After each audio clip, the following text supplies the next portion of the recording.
Every time I got angry, I thought I was being strong. I was actually showing you the exact moment I felt weak.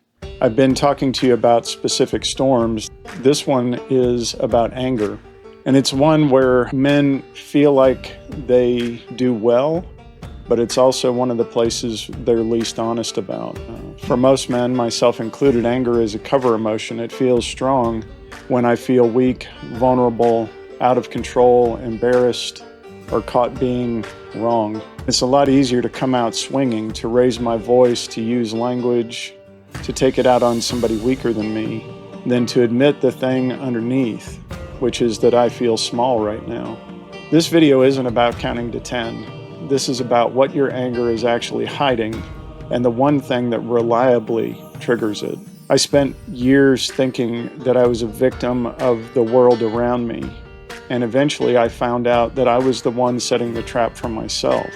And there's a single source under most of my anger, and once I saw it, it changed everything for me. Let me show you the thing that was really running the show.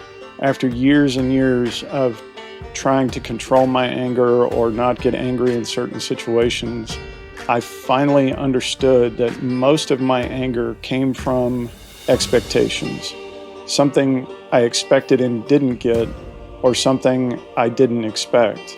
And the worst part of it, most of these expectations, nobody put them on me but me. I was the only one that had expectations for the way life would work or the way certain things would go. And one of the places that happened the most frequently and caused a lot of problems is going to the airport. Those times where Lori and I got the opportunity to travel, I had this mindset that we had to be at the airport ridiculously early compared to the actual flight. And nobody required that. Even here they say be at least 2 hours early for domestic flights, and a lot of people say that's too early. That was not early enough for me, and I did it to myself. I would sleep badly the night before, worried about getting to the airport on time. For me, being at the airport on time meant 3 to 4 hours early that I would be sitting in the gate waiting for the flight. And typically after a bad night like that, my tension, my anxiety level was somewhere around an 8.5 before I ever left the house.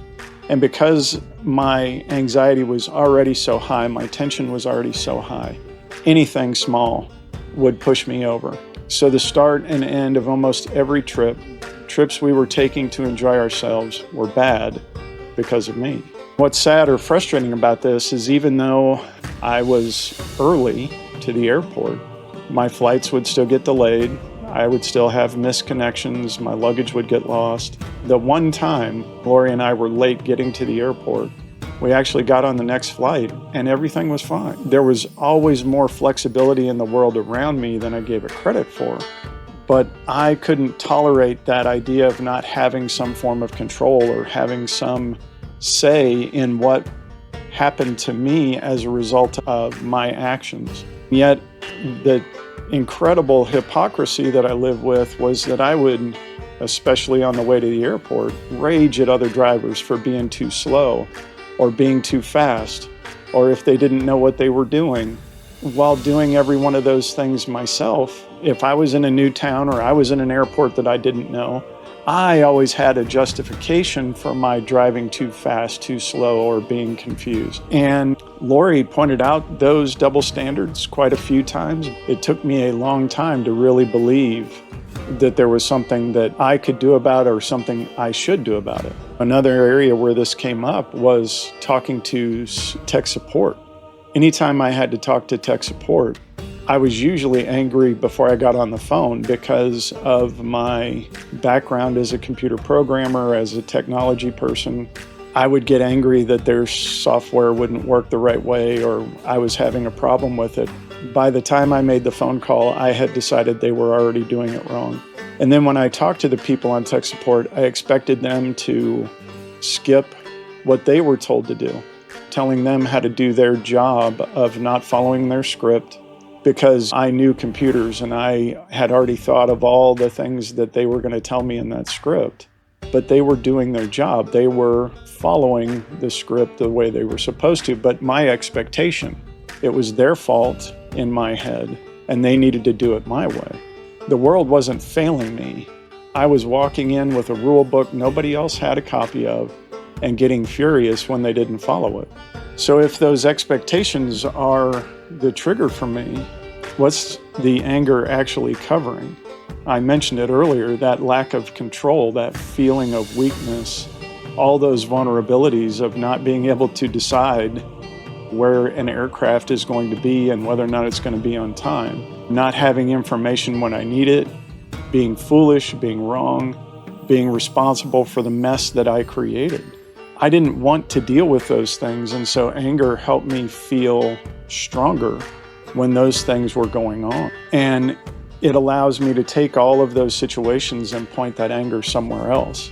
I might make it your fault. I definitely made it Lori's fault. That's not just a bad temper. That's pride and arrogance wearing the disguise of anger. The pride saying, oh no, I can't look weak. I can't ask for help. I can't look like I just made a mistake. I have to look strong. One way to identify this for yourself, one way that Lori can identify it with me, is that my tolerance for other people falls apart exactly where my expectations are the highest. So does my tolerance for myself, where I have high expectations that I should know how to do something, even if I've never done it before. I have high expectations. I have very low grace and humility for everyone. And I know that some of this is addict thinking, that I want things the way I want them all the time. I also think this is male thinking, that when the world doesn't work the way I want it to work is a place that I can show the strength that I'm afraid I don't have. I can show up strong in these moments where the world doesn't bend to my will, and that anger makes people around me respond or react, and that feels powerful.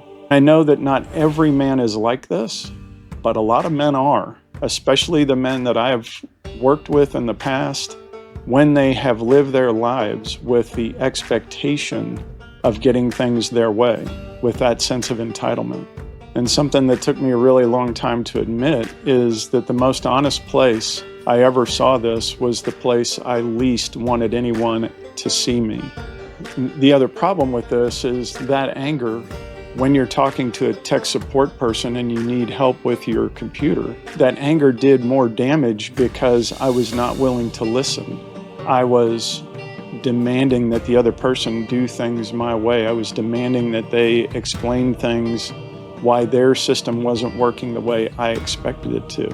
And while I already felt weak and scared and exposed, I got even angrier. And that made this situation worse. Not only did the tech support people pay for it, but the people closest to me paid for it. When I would get off those frustrating phone calls, when I'm already frustrated driving to the airport and Lori is the person nearest to me and doing something that, again, in any other situation would have been fine, I lose it. When I'm already feeling like that, my anger made them carry more stress, made her more sensitive. At one time, she said to me, just the way I breathe is enough for her to feel like something is coming her way. Imagine a bad situation, like a guy is coming to repossess your car. You feel poor, exposed, like your family is watching you fail. And the easiest thing is to unload on him. But he's not the problem. And blowing up in that moment makes it worse.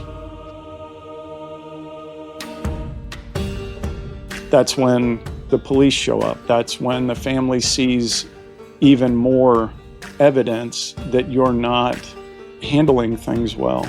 It makes it bad for everyone watching. This behavior impacts them too. What I needed the most in those moments wasn't to be right. It was to admit that I felt vulnerable to somebody safe.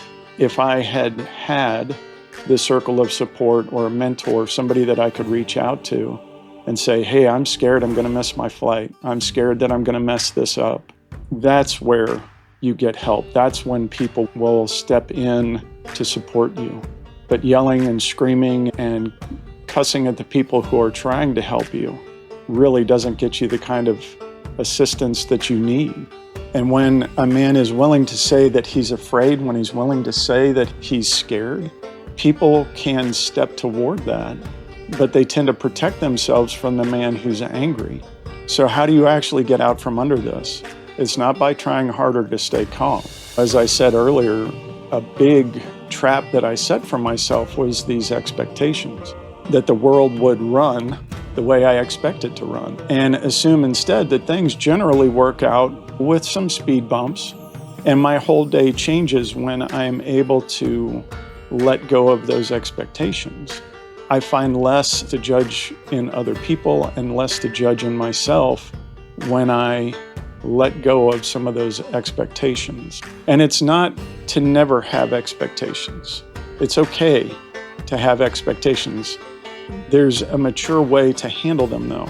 While I booked this room online and here's the paperwork, I'm seeing something different than what I asked for. Can we talk about it? Being calm, being clear, understanding that most of the time the other person has good intent too. And while you can be right and feel like the situation is unjust, you can still be calm. That single source was my expectations, and the way out wasn't willpower, it was other men. I watched other men in my circle handle things that were unfair, handle things that were challenging with a lot of grace. And they told me very similar things, like they needed to learn to accept the world around them. There's a whole chapter in the Alcoholics Anonymous Big Book. The title of the one chapter is Acceptance is the Key. These men, these people that I've been around in my circle have figured out how little they actually control in their life. And that one thing they do control is the attitude that they have toward the people around them and their response to situations that feel challenging, feel unfair, feel outside of their control. And so this is why the foundation stones that I've talked about earlier matter, especially the circle. Go back and watch episode 701 where I talk about building a circle of men. This is the part I want you to focus on, is that you don't talk yourself out of anger alone. You have to learn to be calm by being around men who already have that sense of calm, that sense of dealing with the situation and knowing how to bring the temperature down. And by recognizing in yourself that tendency to get fixated on our expectations and call somebody beforehand, say, I'm making too much out of this situation and I need to handle it differently. Are there things worth being angry about? Yes. If you look at the life of men who stood in times where there were things to be angry about, Martin Luther King Jr., Mahatma Gandhi, a man standing in front of a tank in Tiananmen Square, their anger at those situations did not make the people around them suffer more just to make their point. They didn't have to raise their voice. They didn't have to hurt anyone, but they stood their ground. And real injustice like that is rare. It doesn't have anything to do with the store being out of your favorite kind of ice cream. Those real injustices can be handled with calm. Most of my anger was ice cream kind of anger. And while I thought my anger told everyone I was strong, the truth is it showed them exactly where I was weak and made them pay for it. Calm was the actual strength the whole time. If you can this week, catch one moment of anger and ask yourself this question before you do anything with it. What did I expect that I'm not getting right now? Is it some form of respect? Is it some form of entitlement? Name it. Name what you expected. And 9 times out of 10, you'll find that that expectation was something you never told anyone, maybe not even yourself. And that's part of the storm. That's where it starts. Next time, we're going to talk about the storm of identity and what that looks like. When you're ready, go to stormreadymen.com to take the assessment. And if you're married, send your wife to thecouplecure.com.